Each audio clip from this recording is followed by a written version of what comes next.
Morning friends. Next financial statement analysis जो हम लोग कर रहे हैं उसको फाइनल देखेंगे। लास्ट चैप्टर इसका लास्ट है। तो लास्ट में हम लोगों ने probability of resource allocation and investment decision हम लोगों ने देखा था।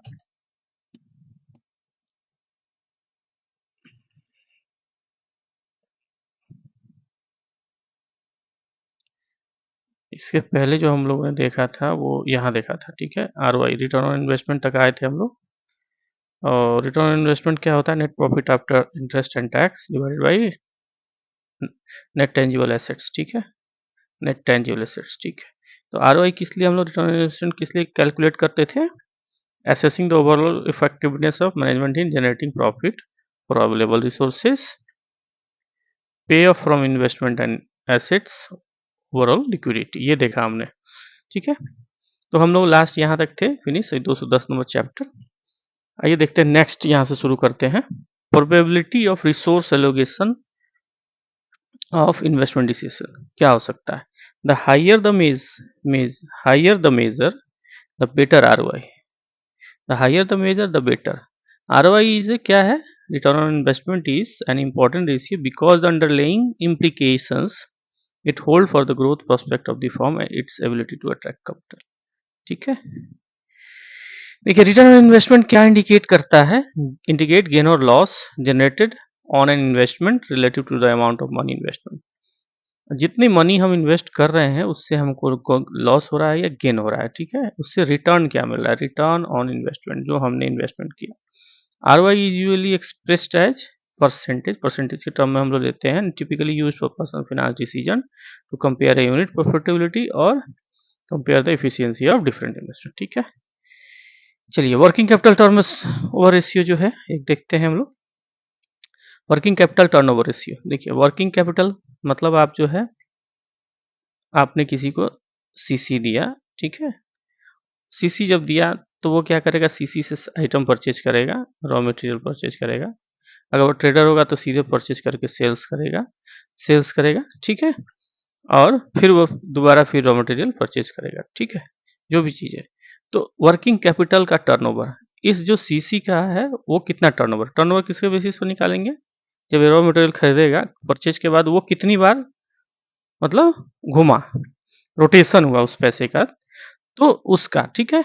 तो ये CC का क्या होगा? सेल्स हम देखेंगे डिवाइडेड बाय टोटल जो हमने उसको CC या वर्किंग कैपिटल दिया है उससे डिवाइड कर देंगे तो हमारा वर्किंग कैपिटल टर्नओवर निकल जाएगा। तो वो कहता है the working capital turnover ratio is also refer to as net sales to the working capital, ठीक है। It indicate the company effectiveness in using working capital limit. इससे ये पता चलता है कि कंपनी हमारे दिए हुए CC को नंबर ऑफ टाइम्स कितना बार रोटेट करती है, ठीक है, कितनी बार रोटेट करती है। Working capital is defined as the total amount of current assets minus total amount of current liability. इसी को हम लोग WCG बोलते हैं, working capital gap minus bank borrowing कर देंगे तो आप WCG आ जाएगा। एंड WC आप वर्किंग कैपिटल गैप जिसे बोलते हैं, ठीक है। While calculating the ratio, the average amount of working capital for the year of net sales. Working capital turnover ratio is one of the few financial analysis tool you can use to determine the relationship between the fund used to support operations and sales resulting from such operation. It can be calculated as sales divided by working capital जो आपने दिया है,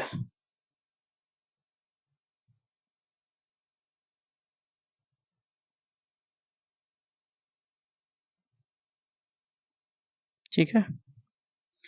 अब देखिए यहाँ पे this ratio indicate the number of times for working capital is turnover in year. एक साल में कितनी बार वर्किंग कैपिटल का टर्नओवर किया। It measure the efficiency with which the working capital is used by the firm. A higher ratio indicates efficient utilization and low ratio indicate otherwise, ठीक है। जो हायर रेशियो जब होगा तो क्या इंडिकेट करेगा कि उतना ही बहुत बढ़िया से ये वर्किंग कैपिटल का यूटिलाइजेशन कर रहा है, ठीक है। रेशियो निकालने के लिए क्या करते हैं? हमने जो कहा था उसमें वर्किंग कैपिटल टर्नओवर, ठीक है। यहाँ पर निकला sales divided by working capital. अब इसमें जो है हाँ, ठीक है, working capital turnover ratio cost of sales divided by net working capital. Working capital turnover निकालने के लिए क्या होगा? सेल्स डिवाइडेड बाय NWC, ठीक है, नेट वर्किंग कैपिटल। यहाँ पे होगा टर्नओवर रेशियो के लिए cost of sales. Cost of sales क्या होता है?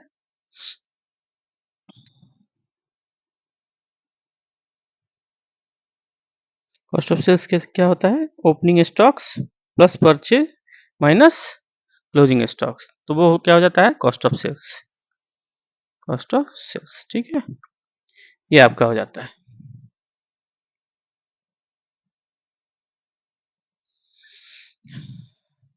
देखिए यहाँ पे एक दिया हुआ है, सेल्स है आपका 2011, 2012, 2013 का, ठीक है, इन करोड़ में दिया है। कॉस्ट ऑफ सेल्स आपका क्या होगा? यहाँ सेल्स दिया है 170, 180, 180, ठीक है। नेट वर्किंग कैपिटल एनडब्ल्यूसी क्या है? 55, ठीक है। 60 एंड 95 दिया हुआ है। तो वर्किंग कैपिटल टर्नओवर क्या हो जाएगा? Sales divided by NWC, net working capital, means 170 divided by 3.09, sorry 55, 180 by 60 and 180 by 95, ठीक है। जो भी आएगा इसका डिवीजन 1.89, 3 और 3.7, तो ये वर्किंग कैपिटल टर्नओवर हो जाएगा। देखिए यहाँ पे क्या करता है, तीन रेशियो हमारे निकले। तीन रेशियो क्या निकले? यहाँ पे 3.09, ये 3 और 1.89, ठीक है। अब इसमें क्या इंडिकेट करता है? The ratio indicate how much net working capital requires for sale. In 2013 the reciprocal of ratio 1 divided by 1.89 equal to 529। 2013 में क्या है? 1 रुपए के बदले 1.89 वर्किंग कैपिटल का टर्नओवर था, तो जिसका रेशियो क्या निकला? 0.529, ठीक है। So that the sales for rupees 1 of the company require 53 paisa, 53 पैसा उसको चाहिए, ठीक है। 1 रुपए के लिए उसको 53 पैसा चाहिए working capital. In given example the company working capital has been increase and turnover has been declining, ठीक है। टर्नओवर क्या हो रहा है? उसका डिक्लाइन हो रहा है। The banker would like to look into the reason for the decrease in the efficiency. देखिए आप देखिए 2011 में 170 था उसका सेल्स, फिर उसके बाद 2012 में 180 हुआ और 2013 में 180 रहा, मतलब सेल्स नहीं बढ़ रहा है, ठीक है। तो इसका रीजन हमें क्या है? उसको पता करना पड़ेगा या पूछना पड़ेगा, ठीक है। The ratio is helpful to forecast the working capital requirement on the basis of sale, ठीक है। सेल के बेसिस पर उसका वर्किंग कैपिटल का रिक्वायरमेंट क्या, इंटरप्रिटेशन क्या होगा? An extremely high working capital turnover ratio can indicate that the company does not have enough capital to support its sales growth. Collapse of company may be imminent. This is a particularly strong indicator when the account payable creditors component of working capital is very high. उसका क्या है? Creditors बहुत ज़्यादा है, ठीक है, उधार बहुत ले रखा है उसने, तो यहाँ पे ये शो करता है कि उसका सेल्स जो ग्रोथ है वो नहीं हो रहा है। Since it indicate that the management cannot pay its bill, they come due for payment. An exclusively high turnover ratio can be spotted by the comparing the ratio for the particular business to those reported elsewhere in the industry to see if the business is reporting outline, ठीक है। कुछ important ratios हैं, आइए देखते हैं। इसको मैं लिखता हूँ फ्रेंड्स, ठीक है।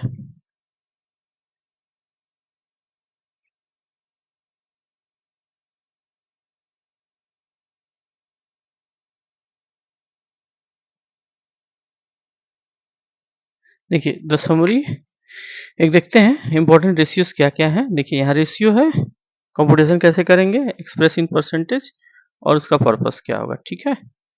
तो यहाँ पे जो है मैं आपको लिखते चलता हूँ, आप लोग चाहें तो उसको नोट कर सकते हैं, ठीक। पहला रेशियो है इंपॉर्टेंट रेशियो में ROI, return on investment, return on investment, ठीक है, इन्वेस्टमेंट। तो ये क्या हो जाएगा? रिटर्न ऑन इन्वेस्टमेंट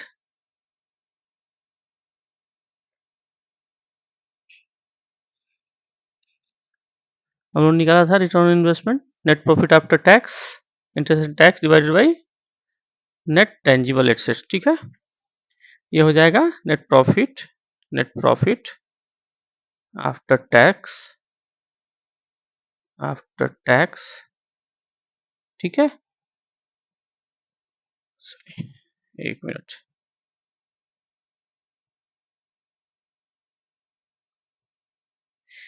इसको हो जाएगा, इसको आप ऐसे लिख सकते हैं,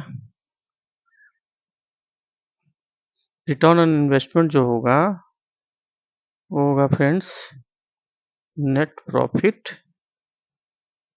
after interest and taxes, interest and taxes divided by net tangible assets, tangible assets. ठीक है, ये इसका फॉर्मूला होगा। या आप इसको ऐसे भी लिख सकते हैं, सिंपल सा है, हमने net profit after interest and taxes, या इसको आप लिख सकते हैं profit before depreciation interest and taxes. ठीक है, डिवाइडेड बाय टोटल एसेट्स। ठीक है, टोटल एसेट्स भी लिख सकते हैं, इसको हम लोग डिनोट किस में करते हैं, परसेंटेज टर्म में।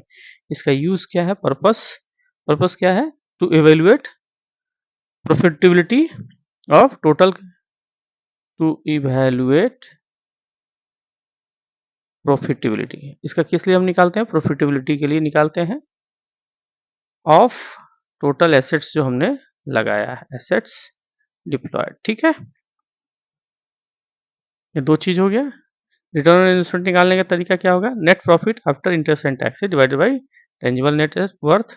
ठीक है, नेट टेंजिबल नेट वर्थ, या इसको लिखा सकते हैं PBDIT, profit before depreciation interest and taxes divided by total assets. ठीक है, ये तो होगा रिटर्न ऑन इन्वेस्टमेंट। दूसरा आता है return on equity, return on equity. ठीक है, या इसको बोलते हैं हम रिटर्न ऑन ओन फंड। ठीक है, रिटर्न ऑन इक्विटी या रिटर्न ऑन ओन फंड। ठीक है, इसको बोलेंगे रिटर्न ऑन इक्विटी या ओन फंड। ठीक है, इसका फॉर्मूला क्या हो जाएगा, उसमें हम लोग लगाया था, क्या लगाया था, तो ये क्या हो जाएगा, टोटल जो हमारा कैपिटल है या इक्विटी है उसका, उस पर कितना हमको मिल रहा है रिटर्न, तो टोटल जो है हमको जो आ रहा है वो तो आएगा नेट प्रॉफिट, जो हमको नेट प्रॉफिट आएगा वही हमारा इक्विटी के बदले मिल रहा है, उस पर हमारा नेटवर्थ। ठीक है, net worth, net profit divided by net worth. तो ये हो जाएगा हमारा रिटर्न ऑन इक्विटी और रिटर्न ऑन ओन फंड। ठीक है, तो इसका क्या होता है, net profit after interest and taxes to the net worth, this ratio indicates the return on the fund invested by the shareholder. इसमें किसको फायदा होता है, दूसरे नंबर में, इससे शेयर होल्डर को क्या मिल रहा है, क्या रिटर्न मिल रहा है वो पता किया जाता है। ठीक है, तीसरा जो हो गया, तीसरा हो गया total date turnover, total date turnover. ठीक है, टोटल डेट टर्नओवर, इसका क्या हो जाएगा, नेट सेल्स आप लीजिएगा, ठीक है, divided by total date, total date. ठीक है ना, जितनी भी उसकी डेट है वो निकालिएगा, इसको भी रेशियो में आएगा। ठीक है, तो ये क्या इंडिकेट करता है,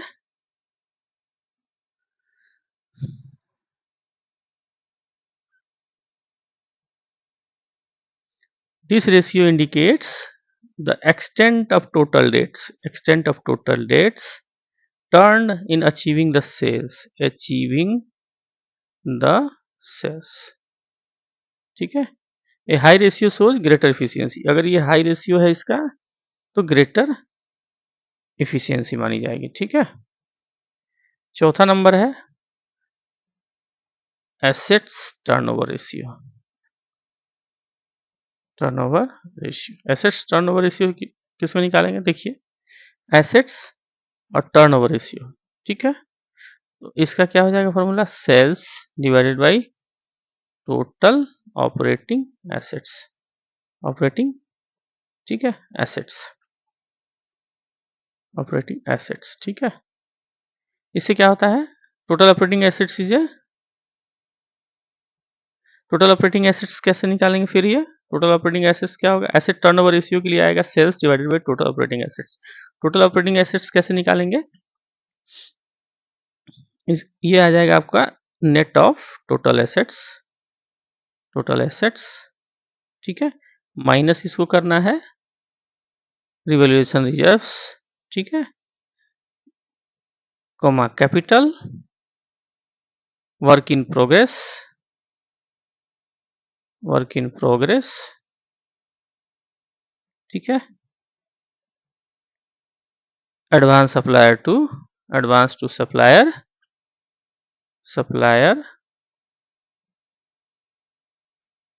सप्लायर्स ऑफ कैपिटल गुड्स, ठीक है, कैपिटल गुड्स, ठीक है, और investment in share and, investment आपने क्या किया, investment in share and share issue करने में आपको एक्सपेंसेस जो आया, सो इशू करने में, शेयर इशू करने में जो आपको एक्सपेंसेस आया, तो यही जो होता है वो होता है टोटल ऑपरेटिंग एक्सपेंसेस, ठीक है। नेट ऑफ टोटल एसेट्स हो जाएगा रिवैल्यूएशन रिजर्व, आपको टोटल ऑपरेटिंग एसेट्स कैसे निकलेगा, net of total assets minus revaluation reserves, capital work in progress, advance जो सप्लायर को आपने दिया, ठीक है, फॉर किसके लिए, कैपिटल गुड्स के लिए, इन्वेस्टमेंट एंड शेयर, ठीक है, इन्वेस्टमेंट इन शेयर्स एंड उसको इशू करने में जो एक्सपेंसेस लगा, ठीक है। इससे क्या कहता है,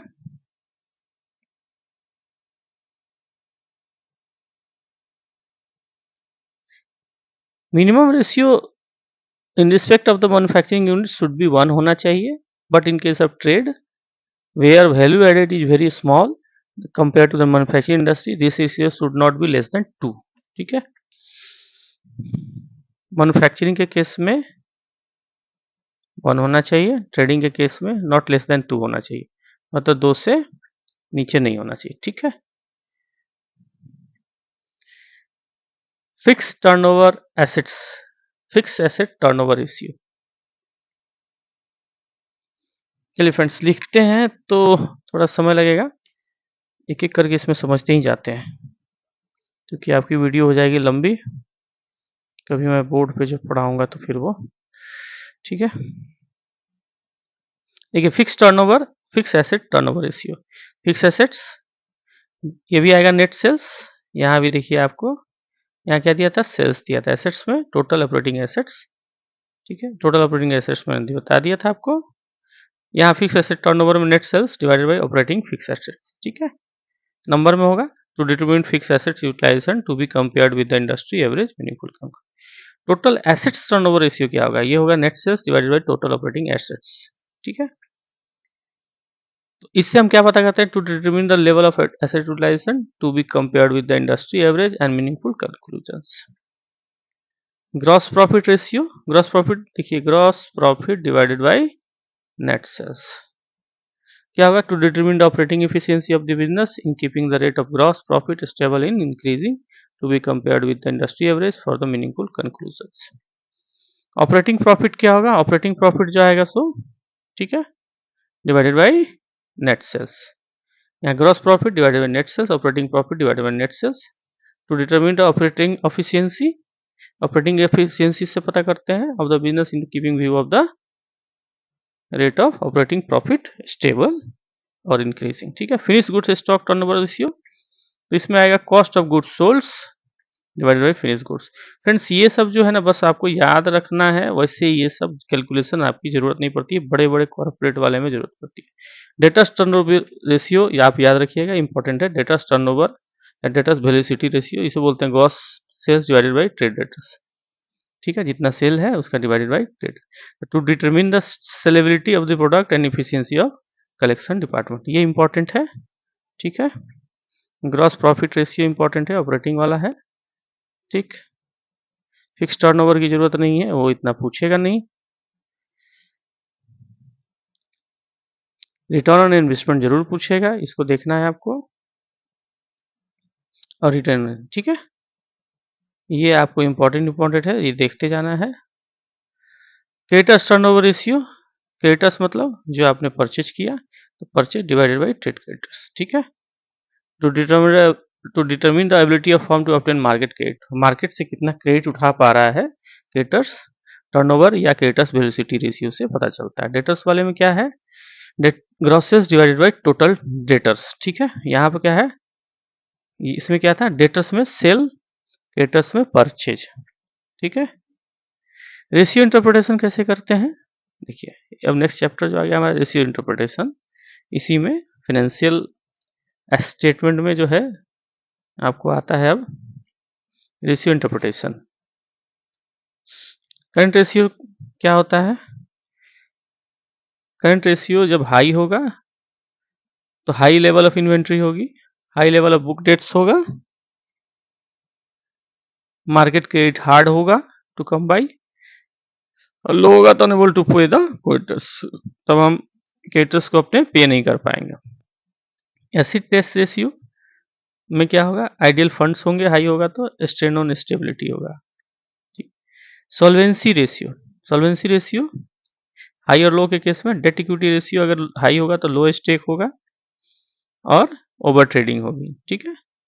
unable to get credit, low होगा तो unable to get credit, high capital gearing, conservative management. Funded debt equity होगा तो क्या होगा, सेम होगा, लो स्टेक होगा, ओवर ट्रेडिंग होगी, या हायर कैपिटल गियरिंग होगा, अनेबल टू गेट क्रेडिट होगा, या कंजर्वेटिव मैनेजमेंट होगा। Debt service coverage ratio DSCR, debt can not be service faster, अगर हाई होगा तो फास्ट नहीं कर पाएगा, repayment obligation, strain resources. Activity ratio, देखिए ये सब एक्टिविटी के रेशियो है, हाई और लो। इन्वेंट्री टर्नओवर रेशियो, अगर हाई होगा तो क्या होगा, ब्रिस्क सेल होगा, अब्सोल्यूट स्टॉक होगा, लो होगा तो खत्म हो जाएगा। ट्रेडिंग एक्टिविटी टेकन अप होगा, मार्केटिंग प्रॉब्लम होगी इसमें। डेटर्स रेशियो में क्या होगा, unable to collect debt from the terms of credit, high competitive market मिलेगा, पुअर क्वालिटी ऑफ गुड्स होगा, ठीक है। और इसमें क्या होगा, कॉशियस ट्रेडिंग होगी। क्रेडिटर्स रेशियो अगर हाई होगा तो unable to pay the creditors, strain liquidity, quality of goods received is poor, जो गुड्स मिलेगा, मान लीजिए कि आप पे नहीं कर रहे हैं तो जो अगला उधार दे रहा है वो तो आपका चिपकाएगा ना, जो भी माल उसके पास नहीं निकल रहा होगा वो जबरदस्ती चिपका देगा आपको, ठीक है।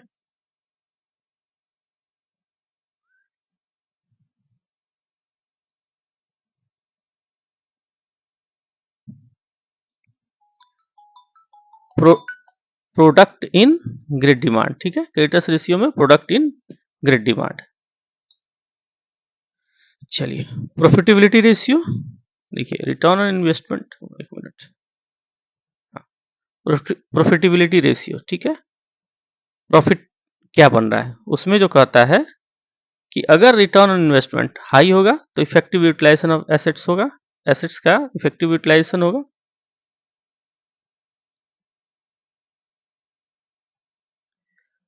अगर लो होगा तो आइडियल अन अंडर यूटिलाइज एसेट्स होगा, हेवी कैपिटल इन्वेस्टमेंट होगा, ठीक है। ग्रॉस प्रॉफिट रेशियो जो है, ग्रॉस प्रॉफिट रेशियो अगर ये है तो क्या होगा, हाई होगा तो some manufacturing expenses not accounted, accounted नहीं होंगे, sales value taken instead of cost of sales, stock over valued हो जाएगा, ठीक है। हाई होगा तो increase in cost of production, अगर ये लो होगा तो कॉस्ट ऑफ प्रोडक्शन उसका क्या हो जाएगा, बढ़ जाएगा। Selling raw material instead of finish goods, वो क्या करने लगेगा फिर, फिनिश गुड्स बनाने के बजाय अपना स्टॉक जो है रॉ मटेरियल का जो परचेज किया उसको निकालने लगेगा, स्टॉक्स अंडर वैल्यूड हो जाएगा।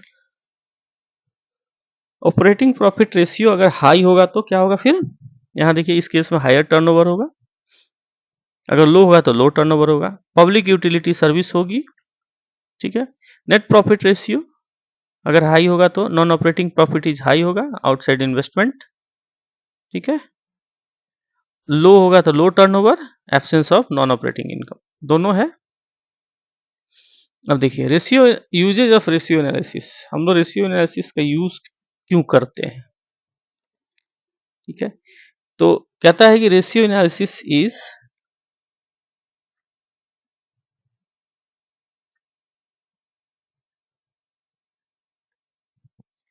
ratio analysis is considered to be powerful tool that is used most commonly and frequently, हम लोग हमेशा रेशियो एनालिसिस करते हैं, it provide an insight into the operation of the unit that otherwise not apparent from mere scrutiny of financial statement, ठीक है।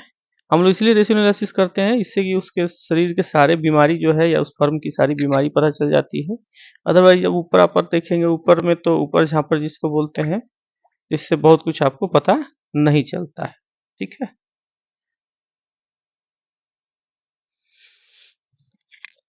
Few of the uses of ratio क्या होता है? परफॉर्मेंस एनालिसिस, सब्जेक्टिविटी, उसका performance क्या है। ठीक है। People are of an opinion performance of firm subjectively, individual biases और opinion are inevitable. Ratio analysis on the contrary eliminate the subjectivity by analyzing the performance of the firm. ठीक है। Financial planning, ratio analysis throw the light on the reasonableness and realism of the assumption made and enable proper financial planning for immediate future. हम लोग देखते हैं ना, assumption पे लेते हैं हमेशा, प्रोजेक्शन पे। डिसीजन मेकिंग बाय क्रिएटर्स, उसके बदले में क्रिएटर्स का क्या डिसीजन है? Establishing benchmark, history of ratio may be used to establish a benchmark for the firm against which subsequent performance is measured. Another way is to establish a benchmark is to find ratio of other competing firms that are regard to better performer and average out their ratio. Establishing benchmark, इसलिए हम लोग ये चार चीजें हैं ratio analysis के लिए। देखिए, दो analysis of a financial statement, ratio analysis is widely used by a large number of category of people for variety of purpose. There are certain limitations and few of which are, देखिए, arbitrary selections, differential issues and difference in business location accounting, ये सब है कुछ।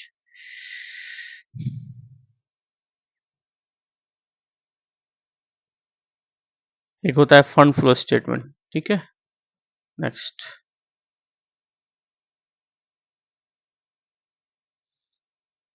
देखिए, fund flow statement है। Fund flow मतलब पैसा हमको कितना डेली चाहिए बिजनेस के लिए। ठीक है। चेंज के लिए, the amount of working capital employed keeps changing on the daily basis as component of current assets and current liability change. ठीक है। It is important to have a good idea about this and likely gap in working capital so as to manage the liquidity efficiency. The funds flow statement is used widely by the bank to track changes in working capital. ठीक है। Fund flow क्या try करता है answer देने के लिए such question? Why were the non current net current asset down through though the net income was up और vice versa. अगर नेट इनकम बढ़ रहा है तो करंट एसेट्स डाउन क्यों हो रहा है, इसका असेसमेंट हम लोग करते हैं। How was it possible to distribute dividend in excess of current earnings और in presence of net loss of the period. अगर हम डिविडेंड कैसे दे रहे हैं, अगर हमको नेट लॉस है या हमारा करंट एसेट्स क्या है, in excess of current earnings. ठीक है। How was the expansion of plant and equipment finance, expansion कैसे कर रहे हैं। What happened the proceeds of the sales of plant and equipment. How was the retirement of debt accomplish. ठीक है। How was the increase in working capital finance. ठीक है। Working capital में increase कैसे हो गया फाइनेंस में। What became the proceeds of share issue और debenture issues. Finally where did the profit go, last में प्रॉफिट कहाँ जा रहा है। मेन तो हमारा वही है मुद्दा कि प्रॉफिट कहाँ से आ रहा है और कहाँ जा रहा है। देखिए, कहता है the principal information for the fund flow comes from the balance sheet of the two periods or state 2 years. For the purpose of fund flow information in the balance sheets is organized into two principal groups, पहला source of funds and application of funds. ठीक है। Source कहाँ से हुआ और खर्चा कहाँ किया। Broadly speaking, source of funds are indicated by decrease in the assets and increase in the liability or in the shareholder equities over the previous year. कहाँ से आता है सोर्स ऑफ फंड? या तो हम डिक्रीज कर दिए, अपने एसेट्स कुछ बेच दिए, अपनी लाइबिलिटी बढ़ा लिया, या शेयर होल्डर ने अपनी इक्विटी उसमें लगाई है। ठीक है। With increase in assets and decrease in liability in the share holder previous year.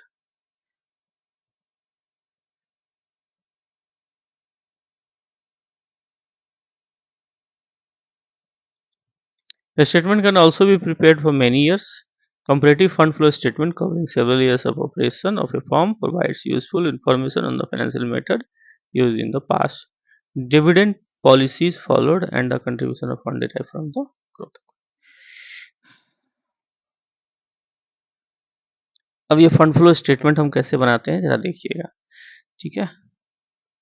हम लोग डेली देखते हैं, तो broad pattern of movement of fund in a form में भी trace through the successive balance sheet. देखिए एक्सिबिट 1 है, balance sheet of a form है क्या है। सबसे पहले क्या रहता है, जैसे एक तो कंपैरेटिव रहता है, ठीक है, और एक अभी का रहता है, जैसे 2016 लास्ट ईयर चेंजेज, और यहाँ पे चेंजेज क्या हुआ करंट ईयर। सबसे पहले कैपिटल क्या होता है, अब कैपिटल के बीच में ये बैलेंस शीट का पहला आइटम है कैपिटल। कैपिटल उसमें प्रेफरेंशियल या ऑर्डिनरी है, यहाँ देखिए 16 में प्रेफरेंशियल था, ऑर्डिनरी 75 था, यहाँ बढ़ गया, इंक्रीज हो गया, सोर्स हो गया ये, ठीक है। रिजर्व कितना, रिजर्व एंड सरप्लस 82 और ये 96, इसमें चेंजेज आया 14 का, सोर्स हो गया। लॉन्ग टर्म लोन्स ये लाइबिलिटीज हो गई, यूजेज हो गया, 113 था घट के 96, मतलब 17 हमने कम कर दिया। शॉर्ट टर्म लोन्स जो 1 साल के अंदर वाले हैं 47 था, 36 कर दिया, 11 का कमी आया, ठीक है। उसके बाद आता है current liability and provisions. Current liability 39 था, 46, करंट लाइबिलिटी घटा तो ये सोर्स हो गया। फिक्स एसेट्स ये टोटल मिलके हो गए 401 404, ठीक है। टोटल इसको जोड़ेंगे तो 401 404। फिक्स एसेट्स, ठीक है, फिक्स एसेट्स में क्या आता है, यहाँ पे 375 है, 412 है। उसके बाद डेप्रिसिएशन होता है फिक्स एसेट्स में 167 203, ठीक है। नेट ब्लॉक क्या हो गया, इसमें से माइनस कर देंगे, ठीक है, 375 माइनस 167 फिक्स एसेट्स, ठीक है। इसमें से हम जो है ना डेप्रिसिएशन घटा देंगे तो क्या मिल जाएगा आपको, नेट ब्लॉक मिल जाएगा। करंट एसेट्स 169 है, 171 है, इन्वेंट्री 90 93 है, यहाँ देखिए चेंज हो रहा है, नेट ब्लॉक में चेंजिंग आया तो हमारा ये क्या हो गया, यूजेज ऑफ फंड हो गया, ठीक है। अब इसके बाद सन्डी डेटर्स है 44 63, कैश एंड मार्केटेबल सिक्योरिटी 9 और 1 रहा, लोन एंड एडवांस 26 था, 14 हो गया, टेक्निकल नो हाउ 24 था, 24, टोटल 401 404, ठीक है। तो सोर्स में 31, इसमें 31, तो क्या कहता है, the above statement shows that the there has been a growth of 3 lakh in balance sheet. यहाँ से यहाँ में 3 लाख का चेंजेज आया। During the year, increase in fund source was account of increase of 10 lakh in capital, 14 lakh in reserve and surplus, and increase in current liability and provision by 7 lakhs. This amount of 31 lakh used to redeem long term debt 17 lakh, उससे क्या है 17 लाख, 31 लाख से long term debt 17 lakh चुकाया, short term credit जो है 11 लाख चुकाया यहाँ पे, ठीक है। टोटल कितना कमाया 24, 10 इधर से आए, 14 इधर से, 24 और 7 31, 31 में से 17 लाख का इसने लॉन्ग टर्म लोन चुका दिया, ठीक है, और फिर 11 लाख का शॉर्ट टर्म लोन भी चुका दिया, तो कितने हो गए टोटल 28, 31 में 28, मतलब 3 लाख रुपए आपके बैलेंस शीट में ऐड हो गए, ठीक है। In addition, net fixed asset by 1 lakh and an increase in current asset by 2 lakh. It seems the source of sources and uses are match. But comparing long term versus short term, it can be seen working capital in 2016 130 lakh का था, in the year 2017 133 lakhs, ठीक है। आप working capital देखिए इसका, 2016 में working capital था कितना,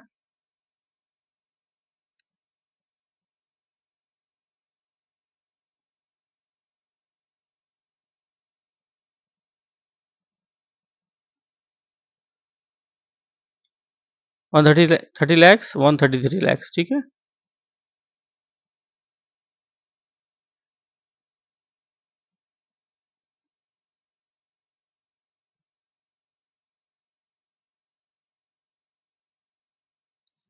ठीक है, ये टोटल आप जोड़िएगा इसको 39 घटाना है आपको, करंट लाइबिलिटी घटा दीजिएगा, current assets minus current liability, ठीक है, current assets minus current liability 169 176, ठीक है, 169 माइनस 39 और 171 माइनस 46, तो ये आपको क्या मिल जाएगा, वर्किंग कैपिटल मिल जाएगा, ठीक है, वही यहाँ लिखा हुआ है। Working capital has been increase by 3 lakhs, बढ़ गया, this includes short term debts. If short term loans, presuming it is not a bank loan, are considered, then working capital will move from 83 lakhs to 89 lakhs in 2017. ठीक है,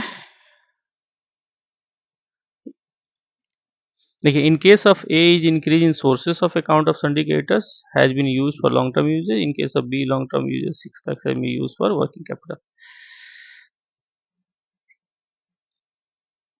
नीचे देखते हैं, इसमें calculation दिया होगा. ठीक है, statement of source and uses of funds. ठीक है, यहाँ इंक्रीज इन कैपिटल 10 था, इंक्रीज इन रिजर्व सरप्लस 14 हुआ, इंक्रीज इन गवर्नमेंट लाइबिलिटी 7 हुआ. टोटल इतना बढ़ा था, टोटल ये कितने हो गए थे, 24 7 31 लाख. ठीक है, सोर्सेज में. डिक्रीज इन एसेट्स में क्या था, 8 लाख का ये घटा था, लोन एंड एडवांस से 12 लाख. टोटल फंड के सोर्स कितने हो गए, 31 और 8 39 सदु 51, 39 सदु 41. ठीक है, 3 1 4,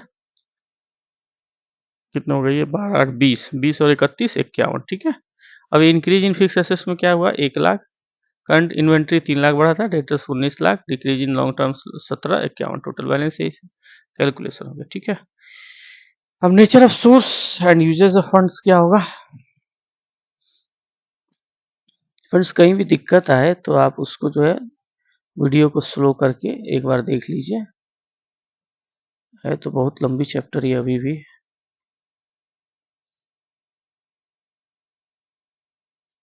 एक दो और लगेगा. 36 मिनट हो गया है. Nature of sources and uses of fund. Normally the source of fund क्या होगा, डिक्रीज होगा एसेट्स में सेल के थ्रू, डिप्रिसिएशन होगा, बेटर कंट्रोल ऑफ इन्वेंट्री होगा, सन्डी डेटर्स होगा, reduction in cash balances. Increase in liability, आप लोन्स बढ़ाते हैं, एडिशन करते हैं करंट लाइबिलिटी एंड प्रोविजन में. Increase in long term debts and issue in debentures. Increase in network, network बढ़ाते हैं, addition of reserve surplus, sale of additional shares, retention of earnings. ये आपके सोर्स ऑफ फंड हो गए. Use of fund क्या होता है, इंक्रीज इन एसेट्स, आपने जो है ना उस फंड को लिया और अपना नया एसेट्स क्रिएट कर लिया. Addition to fix assets, building of the inventories, filing of the sundry debtors, addition to the investment. Decrease in liability by pay off the long and short term loans, ये क्या आ गया, uses कर लिया आपने, reduction of creditors. Decrease in net worth, incurring the loss and withdrawal of funds from the business, dividend payment in period of number of low flow. देखिए, अब एक चीज कहता है, refining the fund flow statement to analyse net change in working capital. देखिए, refined statement क्या होगा, addition to net worth. Net worth में क्या ऐड करते हैं हम लोग, capital reserve and surplus. Uses में addition to net fix assets, net change in working capital, addition in current assets, reduction in current liability, reduction in long term. ठीक है,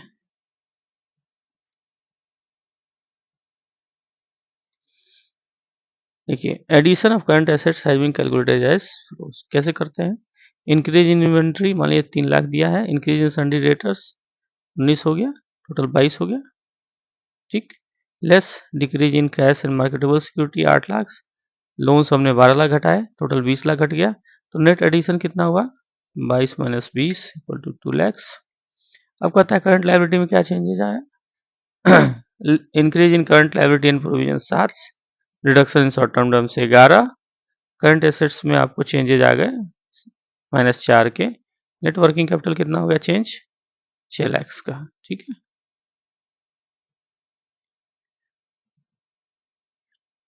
अब फंड फ्लो स्टेटमेंट जो है प्रॉफिट एंड लॉस के basis पर देखिए. मान लीजिए किसी साल का इसने दिया है प्रॉफिट एंड लॉस स्टेटमेंट है. ठीक, मान लीजिए ये 2024 ही है, इसको मान लिया हमने. नेट सेल्स दिया है 308, कॉस्ट ऑफ गुड्स सोल्ड 205. कहाँ से आया कॉस्ट ऑफ गुड्स सोल्ड. ठीक है, या आप net sales minus gross profit आप कर देंगे तो आ जाएगा. क्यों नहीं आ रहा,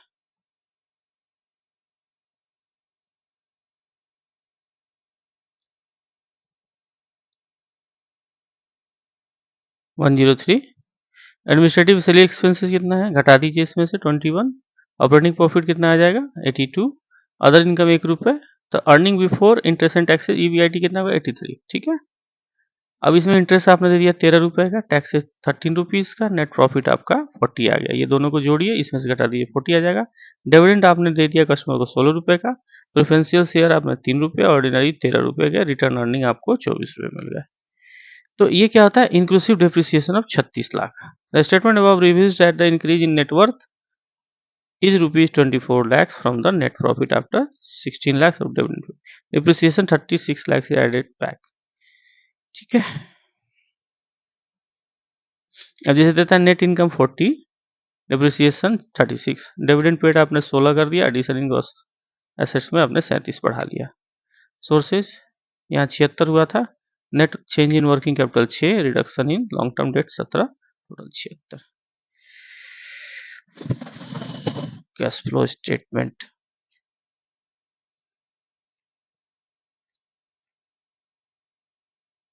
चलिए फ्रेंड्स, इसको आज यहीं करते हैं, बहुत लंबा हो गया, 40 मिनट का चैप्टर हो गया।